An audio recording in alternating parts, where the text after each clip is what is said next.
nós declaramos, ó Deus, que a consagração é toda para Ti. Reina neste lugar. Domina sobre as mentes e os corações. Remove tudo que da nossa alma te impede de se manifestar plenamente. Levamos cativas as nossas mentes na obediência a Cristo Jesus. Ativamos as armas da nossa milícia. Ativamos os mantos proféticos. Ativamos a visão espiritual, a audição espiritual. Declaramos, ó Deus, os dons plenamente ativados neste lugar. Dizemos que aonde está o Espírito do Senhor existe a liberdade. E excluímos com a autoridade que o Senhor nos dá toda a presença demoníaca. Dizemos, Satanás, você não é bem-vindo, tu não tens autoridade, não tens legalidade, pega todo esse teu lixo e sai agora em nome de Jesus. E aqui seja um pedaço, uma extensão do terceiro céu. Que venha mesmo as coisas celestiais e que o Senhor nos ensine coisas profundas e maravilhosas que nós ainda não sabíamos. Senhor, nós consagramos e dizemos, domina sobre esse culto, domina sobre a palavra, domina sobre a recepção da palavra, domina sobre a emissão, inspiração, o toque, que a palavra seja acompanhada dos teus sinais e glorifique a Ti, somente a Ti, Senhor. Declaramos que somos servos, e mais que servos somos filhos, e mais que filhos somos amigos de Deus, e assim, ó Deus, seja o Senhor a ministrar sobre o Teu povo, daremos para Ti toda a honra e toda a glória, em nome do Senhor Jesus. Amém. Glória a Deus. Queria, antes de começar a ministração, pedir que você abrisse em Apocalipse, no capítulo 5, no verso 12. E antes do verso 12, vamos ler o 11 para entrar no contexto.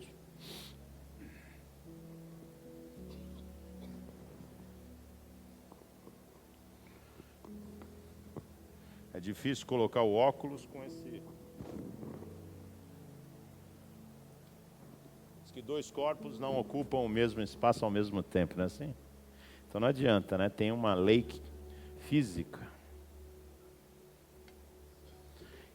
Olhei, verso 11, Apocalipse 5, e ouvi a voz de muitos anjos ao redor do trono, e dos seres viventes, e dos anciãos, e o número deles era miríades de miríades e milhares de milhares, que com grande voz diziam, digno é o Cordeiro, que foi morto, de receber o poder, receber a riqueza, receber a sabedoria, força, honra, glória e louvor. Aleluia.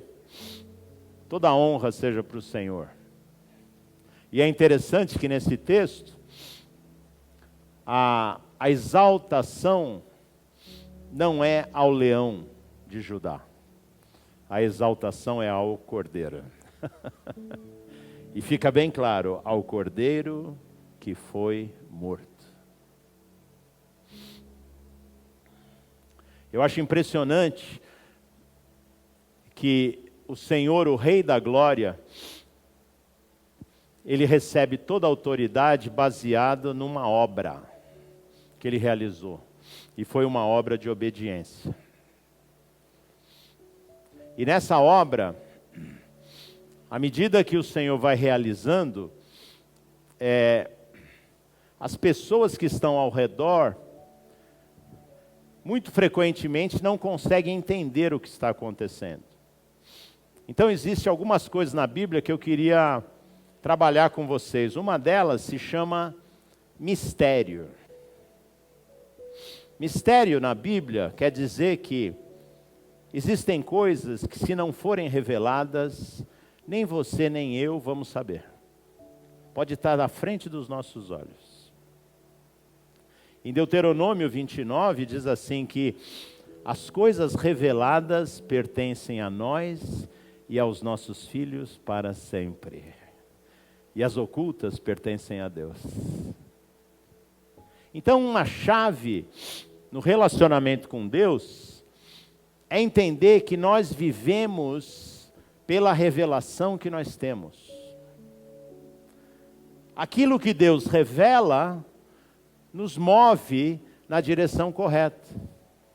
Portanto, nós dependemos de revelação. Nós não dependemos tanto de conhecimento, não dependemos tanto da sabedoria, como nós dependemos da revelação para realizar as coisas e para entender o que Deus está fazendo. E como Deus é um Deus mestre, que gosta de ensinar e sabe como fazê-lo, e como Deus é um Deus criador, que criou todas as coisas, então, na criação Ele se revela, e nos símbolos e nos sinais Ele se revela. Então, é importante a gente saber que Deus adota símbolos, sinais, para revelar aquilo que ainda está em oculto. E se você abrir em Colossenses, no capítulo 2 de Colossenses, é um texto que fala muito de religiosidade.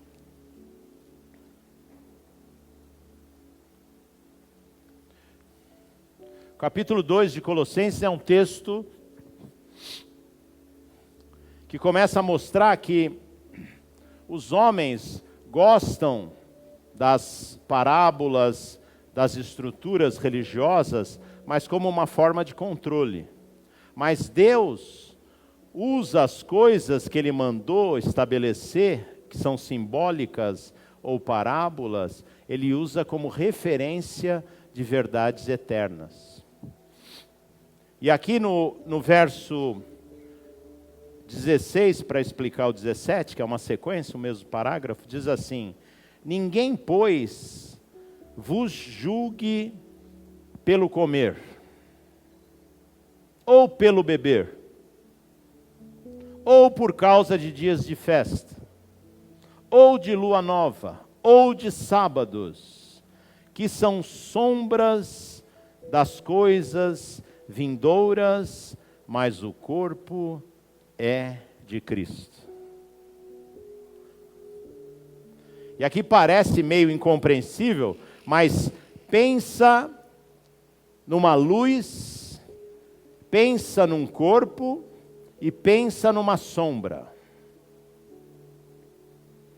Ele está dizendo, a luz da glória de Deus bate em Cristo e projeta uma sombra na terra, e nós conseguimos olhar a sombra. Mas ele está dizendo, cuidado, porque é só uma sombra, mas o corpo é de Cristo. Começa a captar a mensagem. Muitas das coisas que nós pregamos, muitas das coisas que nós fazemos, muitas das figuras que nós usamos são sombras, mas o corpo é Cristo. Então, nele reside toda a plenitude da divindade, e o que Deus quer é revelar a Cristo em cada aspecto daquilo que Ele traz. E aí eu fiquei pensando, meditando, porque a pregação do domingo passado, com o pastor Alisson, foi muito profunda. Eu percebi assim que Deus está falando coisas muito profundas para a igreja. E no meu coração, né, muitas vezes prevalece esse coração de mestre, né? Então eu fiquei assim, Senhor, será que nós estamos pegando o que o Senhor quer falar? Será que tem alguma coisa que está passando desapercebido? E aí eu senti esse desejo, né, de trazer para vocês a imagem do tabernáculo, para a gente olhar para o tabernáculo. A gente não passou um tempo no deserto como os israelitas, fazendo, né, toda aquela atividade sombra, né?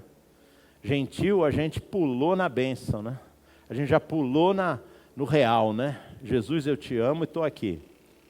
E eles vieram na sombra, eles vieram nas sinalizações, no visível explicando o invisível. Eles vieram no sacrifício do sangue.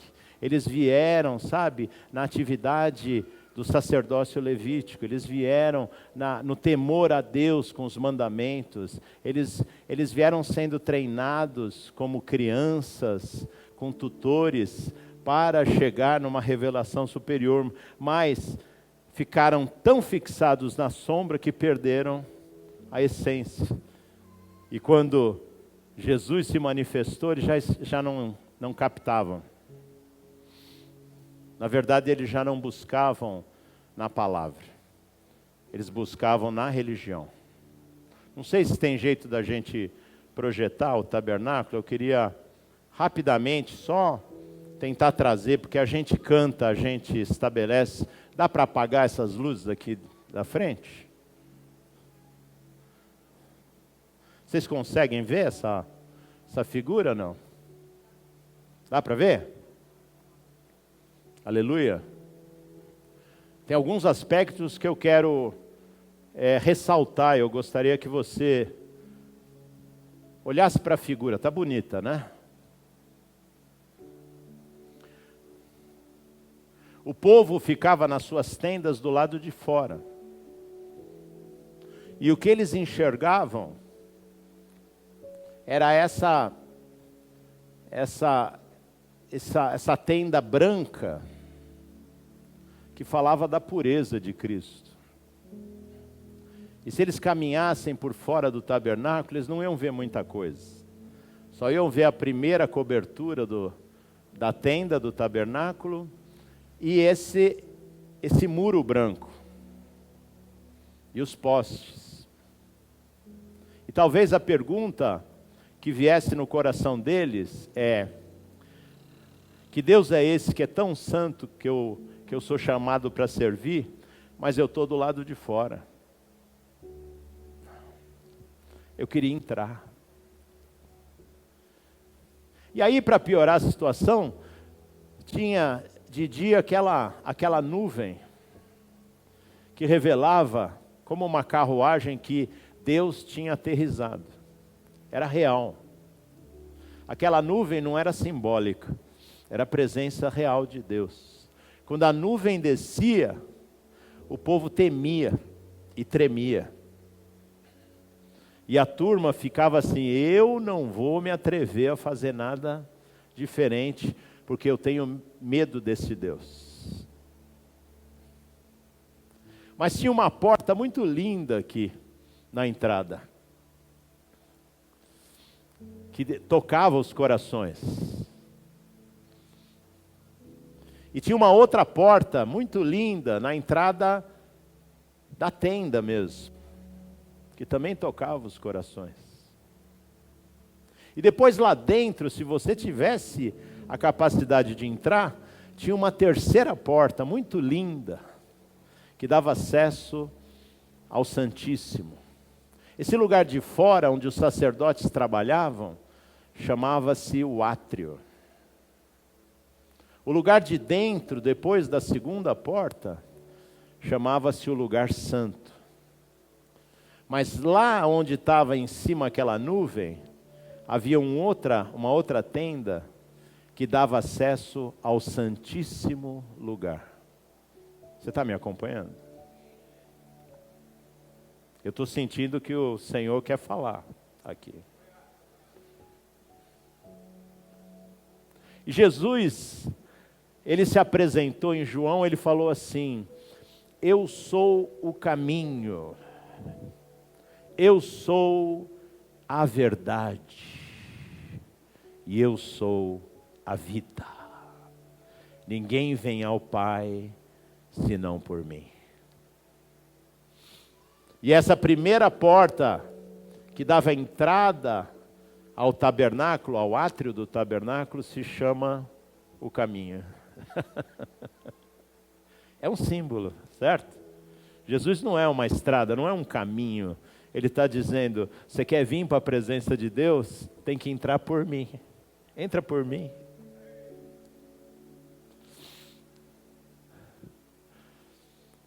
E aí, entrando por ele, significa recebendo a Jesus como Senhor, recebendo salvação. Essa porta de entrada é a porta da salvação. Essa é aquela porta estreita, que não é tão estreita assim, né?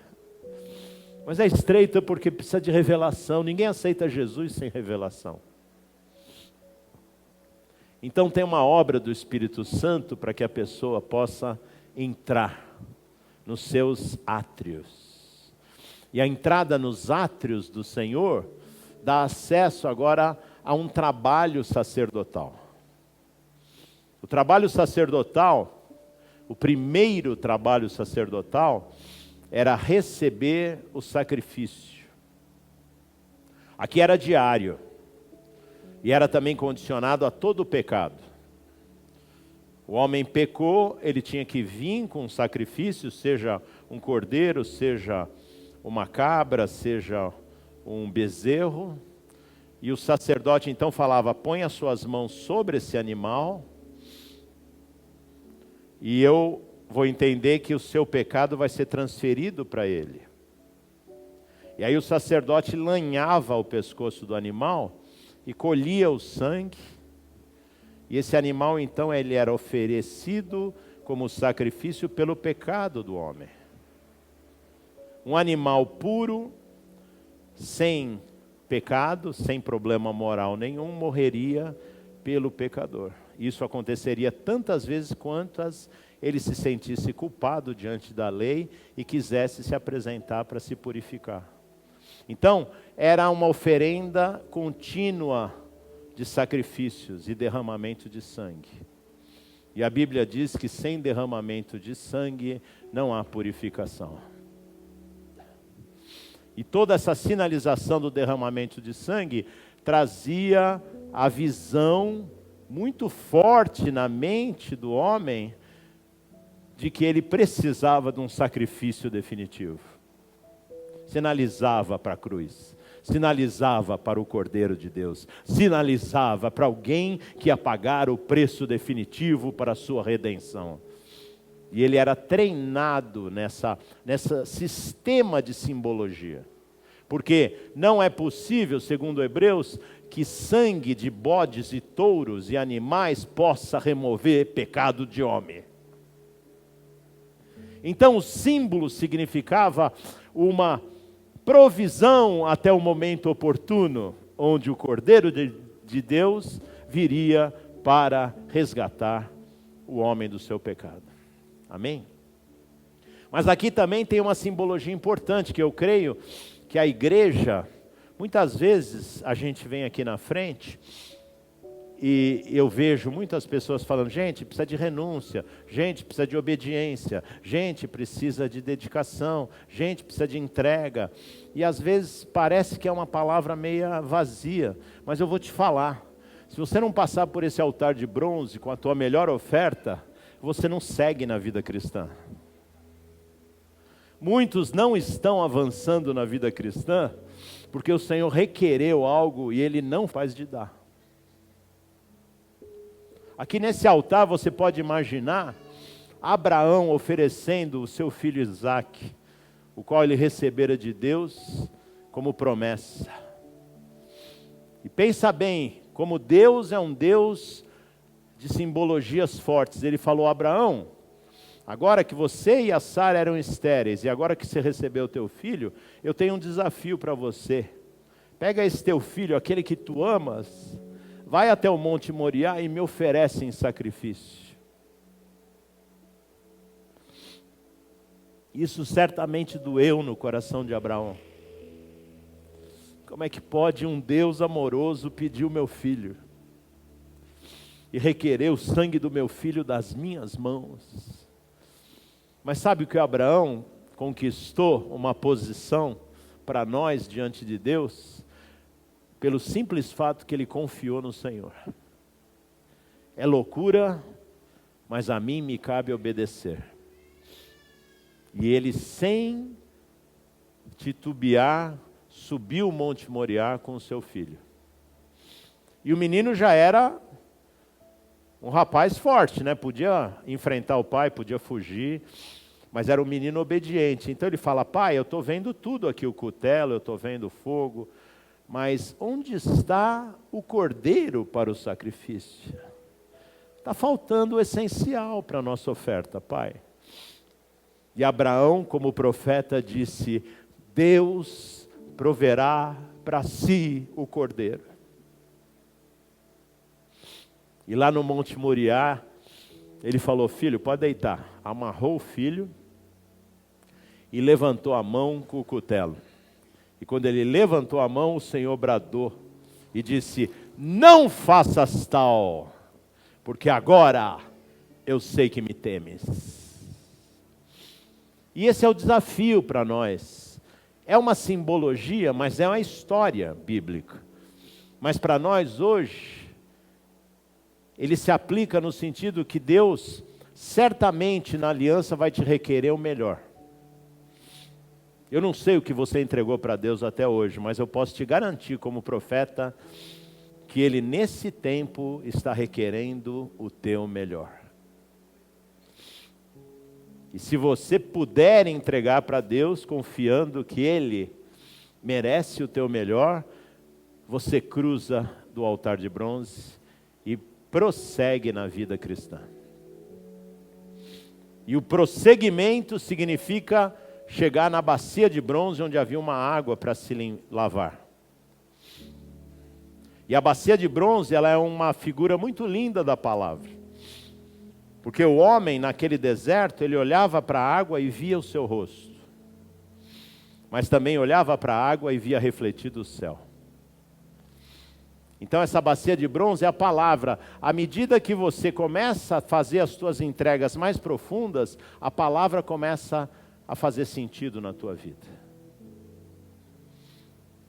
Eu lembro que uma vez, eu estava acompanhando, né, o ministério do Benny Hinn, e ele foi fazer uma cruzada evangelística na Índia.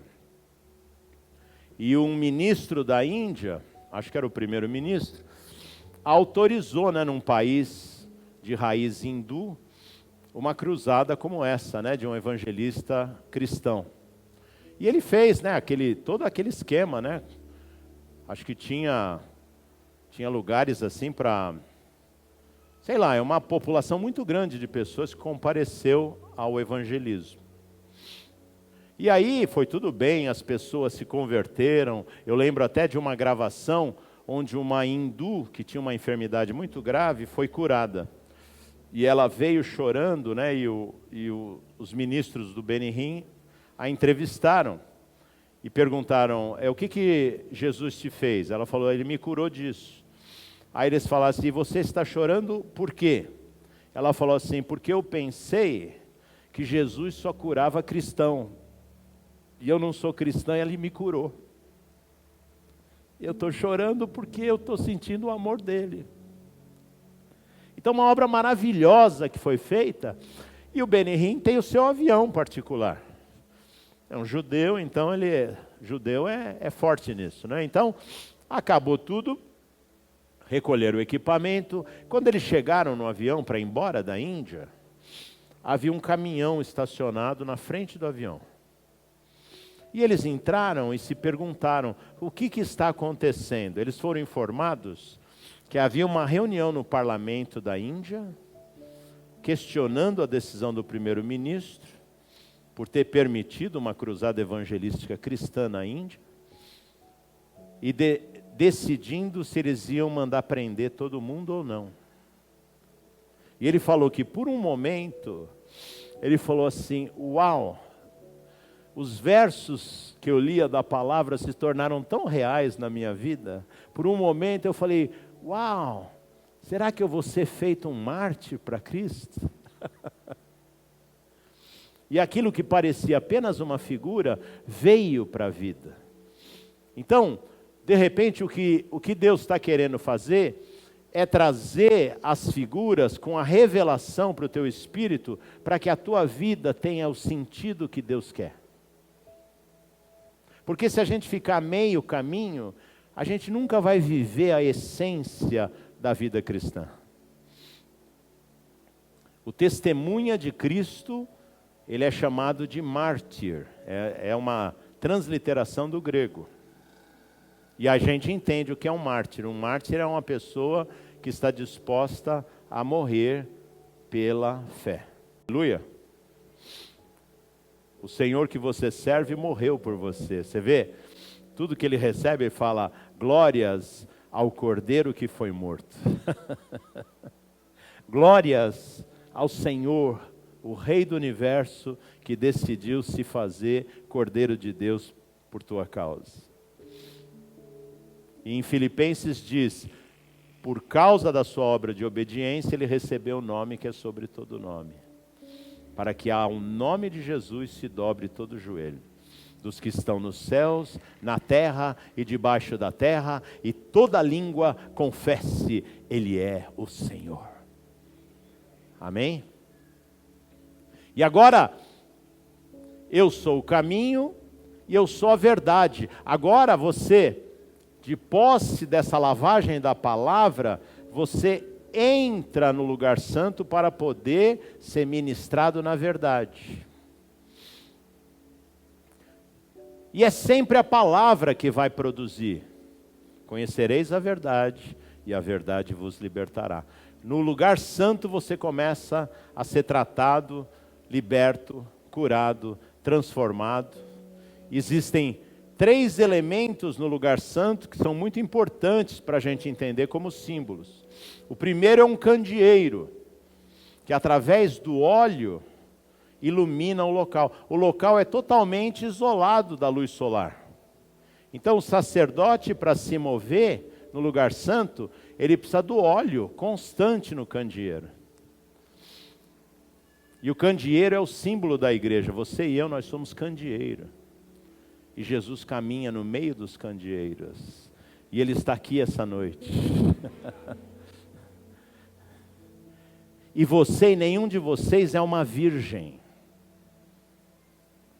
O gentil não é virgem. O gentil ele já vem da sacanagem, ele já vem do pecado. O gentil não foi criado com uma criação santa. Sempre que a Bíblia fala de virgem, está falando de Israel.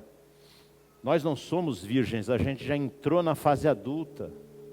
A gente já estava morto nos nossos delitos e transgressões.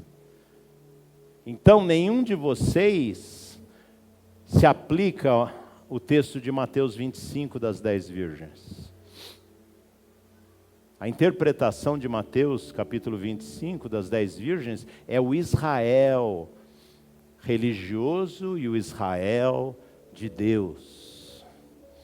A igreja não é virgem, gente, a igreja é a esposa.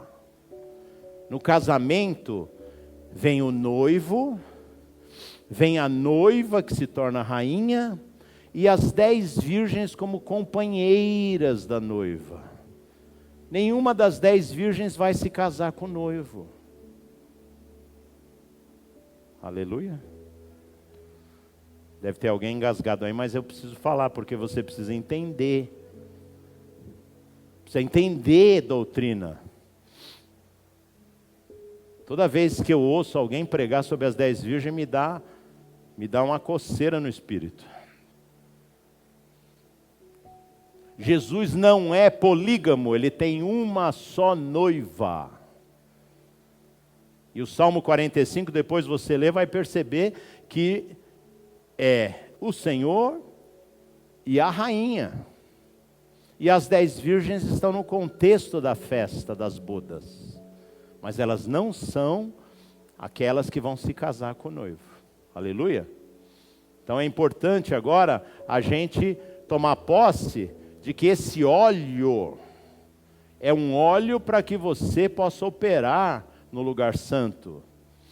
Mas a tua salvação já passou aqui.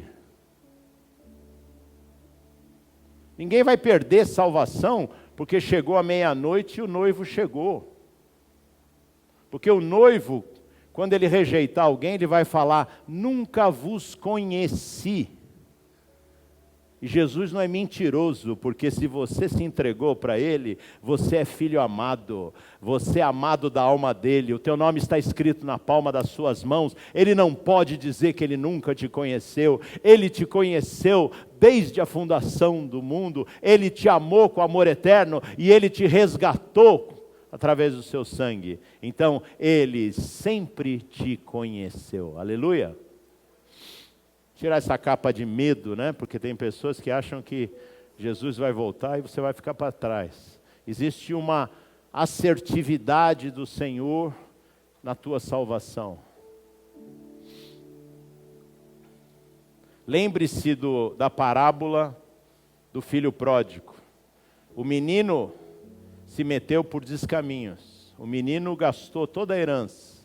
O menino se meteu com prostitutas. Falo de menino carinhosamente, né? Mas era homem feito.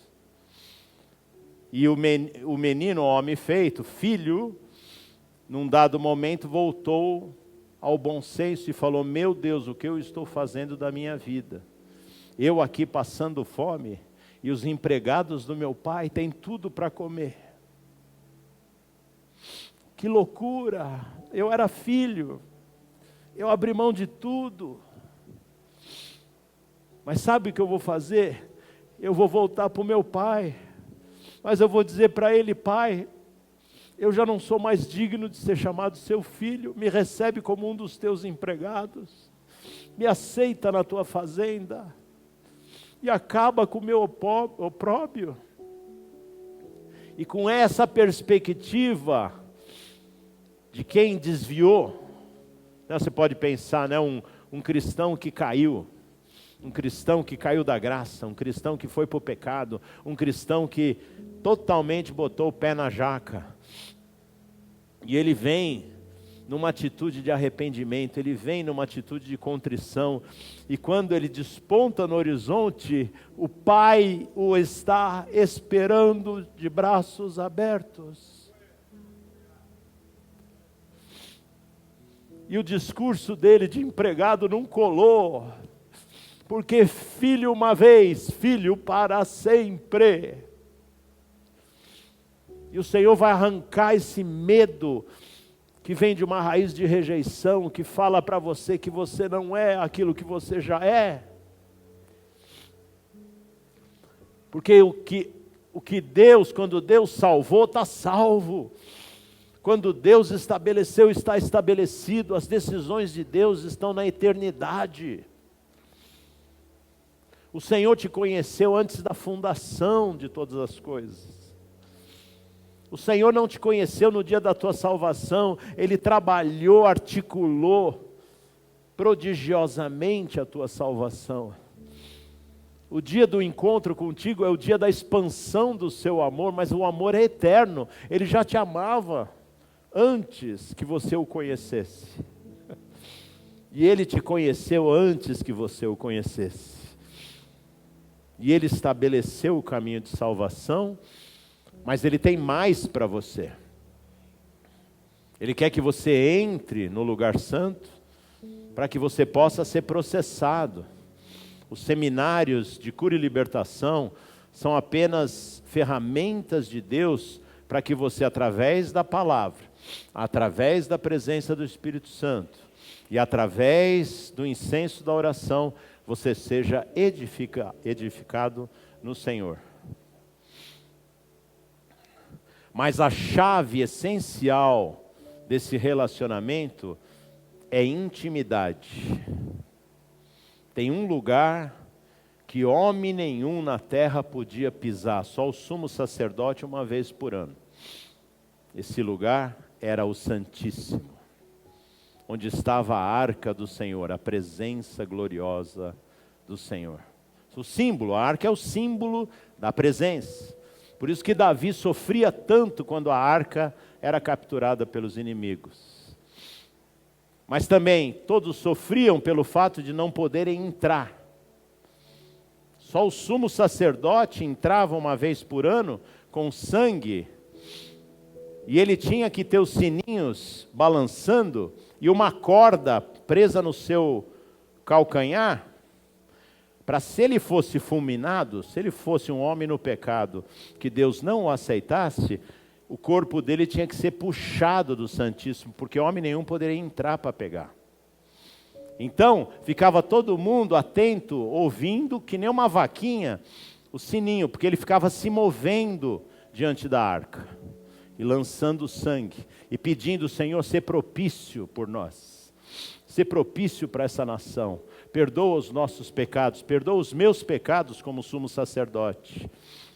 E se ele saísse vivo, significava que mais um ano o Senhor seria propício para Israel. Tudo uma analogia. Vindo Jesus, o sumo sacerdote, das coisas já consumadas, na sua morte, o véu se rasga de cima e embaixo. Eu sou o caminho, a verdade e a vida. Entra, povo de Deus, que o caminho está aberto. Deus, o teu Deus, é propício. Por isso que no topo da arca tem o propiciatório.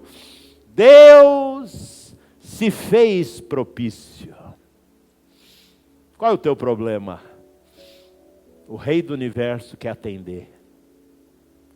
Mas você não entra de qualquer jeito. A questão é que no pecado, a presença de Deus incomoda. Porque você não pode entrar na presença de Deus com culpa, você não pode entrar na presença de Deus com vergonha, você não pode entrar na presença de Deus sem identidade, você não vai querer buscar a face de Deus se a tua identidade de filho não estiver estabelecida. Aleluia?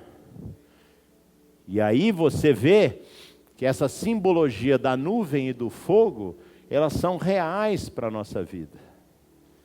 Você e eu precisamos desta nuvem e nós precisamos deste fogo. Pode acender a luz, aleluia. Em Mateus, no capítulo 3,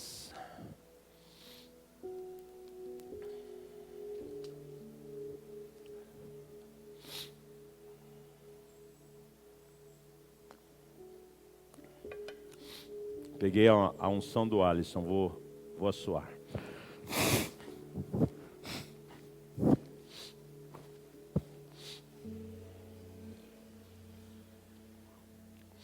Brincadeirinha, tá? 3:11. João Batista diz assim, na revelação do Espírito, o homem estava cheio de Deus, cheio do Espírito, identificando o momento dele como Elias, lançando sobre Jesus o seu manto, para que Jesus recebesse a porção dobrada do Espírito e começasse o seu ministério. E ele fala assim: eu na verdade vos batizo em água na base do arrependimento, mas aquele que vem após mim é mais poderoso do que eu, que nem sou digno de levar-lhe as alparcas. Ele vos batizará no Espírito Santo e em fogo.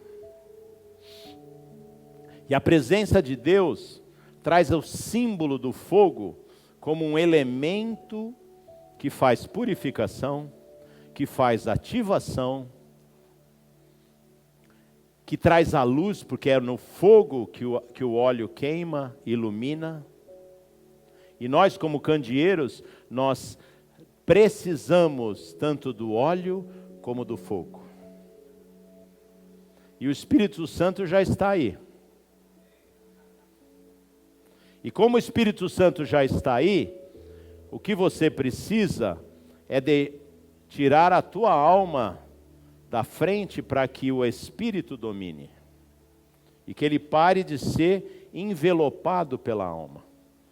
É a alma com seus processos mentais, com seus sentimentos, com as suas decisões, que domina o espírito. E como Deus te deu essa liberdade, Ele botou o comando na alma e pede: alma, transfere o comando para o teu espírito.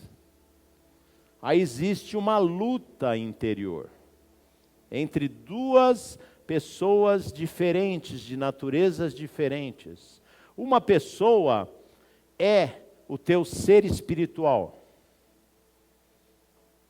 que à medida que você recebe a palavra e o mover de Deus, vai dominando uma parte da tua alma. Esta pessoa se chama homem interior. A outra pessoa que está dentro de você é o teu ser carnal, que é a alma dominada ainda pelas coisas da carne. É aquele ser exterior, o homem velho. Ser interior ou homem novo. Faz sentido? Aí quando você está assim nervosão, você já entrou no ser exterior. Quando você dominou a irritação, pode ser que você volte a se mover no ser interior. Quando você consegue controlar a sua língua, você começa a ser espiritual.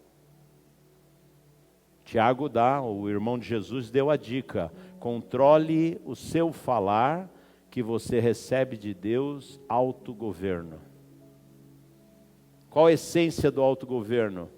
Você vai ser confrontado, afrontado, desprezado, tripudiado, e você vai manter o seu equilíbrio, porque já não vai te afetar mais. Isso se chama autodomínio, é virtude. Quem tem autogoverno pode receber de Deus governo. Alô? Vamos lá. De novo. Quem tem autogoverno pode receber de Deus governo.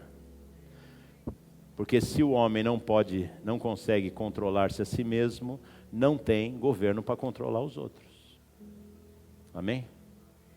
Deus não vai dar responsabilidade para as crianças, Ele vai dar responsabilidade para os adultos. Em Gálatas está explicado que o filho, quando é criança, não difere muito do escravo. Ele está debaixo de tutores, ele não vai ter autoridade plena, apesar de ser herdeiro de todas as coisas. Muitos cristãos têm sido tratados como crianças, porque ainda não têm maturidade para tomar posse da herança. Senão vão ser como o filho pródigo. Se o pai liberar a herança, vai dissipar, vai meter os pés pelas mãos. Quantos aqui querem continuar sendo crianças? E quantos aqui querem maturidade? Se você deixar o Senhor te transformar, a herança vem para você. Amém? Quantos querem ser usados por Deus? Aleluia. E aí, para fechar, eu queria que você abrisse em Isaías, no capítulo 4, onde há uma extensão dessa transformação como igreja.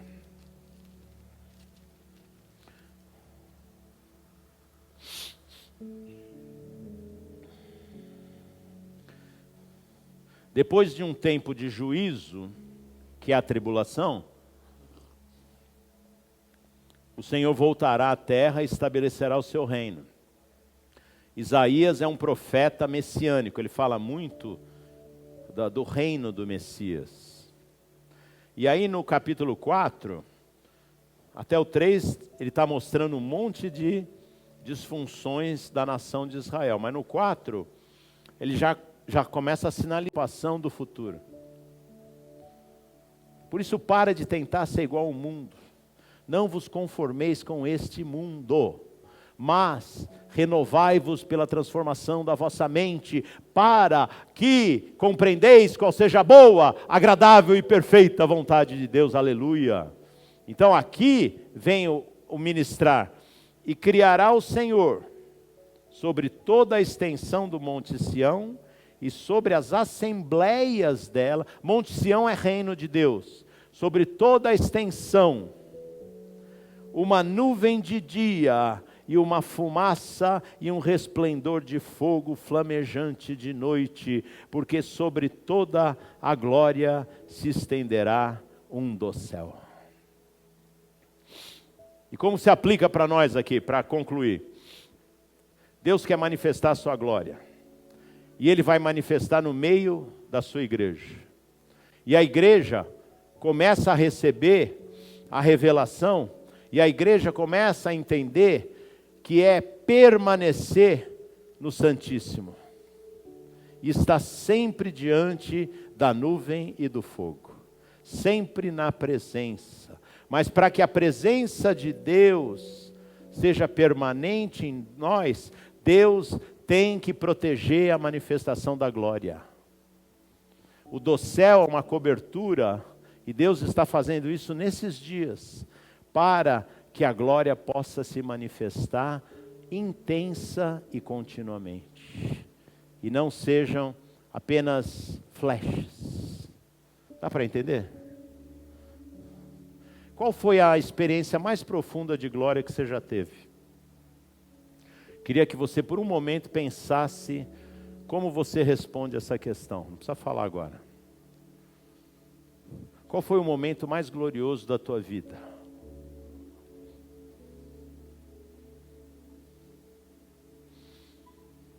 Quem lembra desse momento? Quem teve esse momento?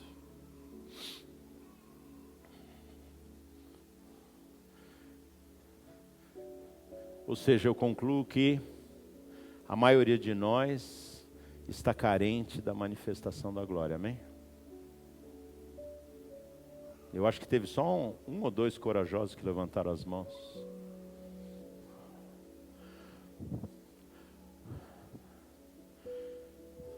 Os amados falaram aí de Romanos 8:19, né? A criação está aguardando a manifestação dos filhos de Deus. A criação não aguenta mais. E Deus não quer esperar mais. E a glória de Deus vai ser manifesta. E Deus vai dar um jeito de que essa glória não seja usurpada. Porque a glória já foi usurpada. A nossa nação já passou por um avivamento e comeu o avivamento com a falta de caráter. A igreja do Senhor Jesus é maioria absoluta nessa nação. Se você somar os católicos nascidos de novo, os evangélicos nascidos de novo, e o povo que professa o nome do Senhor, nós somos maioria absoluta. O governo dessa nação já está nas mãos da igreja. Quer o diabo queira, quer ele não queira. Mas a nossa presença na vida pública não mudou ainda 1 milímetro do caráter da nação. E Deus precisa proteger a manifestação da sua glória, para que não haja usurpação. Pra vocês terem uma ideia da profundidade disso, o desesperado Lula está com um projeto de se apresentar como pastor evangélico.